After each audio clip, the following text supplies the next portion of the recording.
Баршаңызға қайырлы күн достар. Бүгін сіздермен нағыз дәмді күзгі салаттың рецептісімен бөлісетін боламын.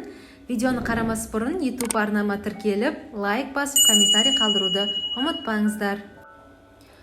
Ең алдымен салатымыздың құрамын дайындап аламыз. Ол үшін мен сәбіз, тәтті бұрыш, капуста, қызанақ, жуа және чеснок пайдаландым. Бұның барлығын жақсылап жуып, тазалап, ұзынша етіп турап аламыз. Осы көкөністердің барлығын мен көз мөлшерінде алған болатынмын. Оны видеоның астыңғы бөлігінде жазып кетемін. Салатымызды қуыру үшін мен гхей майын пайдаланамын. Майымыз жақсылап қызып болған соң, үстіне ұсақтап туралған жуамыз бен чесногымызды салып, жақсылап араластырып қуырамыз. Кейін осы жуамыз қуырылып болған соң, үстіне сәбізімізді саламыз.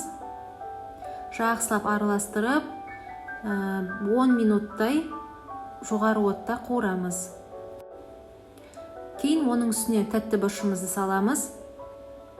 Тағы да жақсылап бір араластырып, 5 минуттай орташа отта қуырамыз.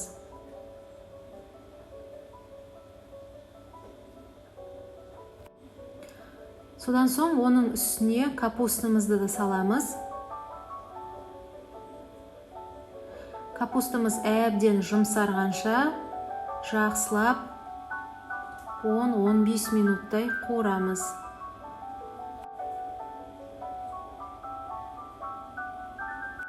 Көкөністеріміздің барлығы езілмей орташа жұмсақтықта болу қажет.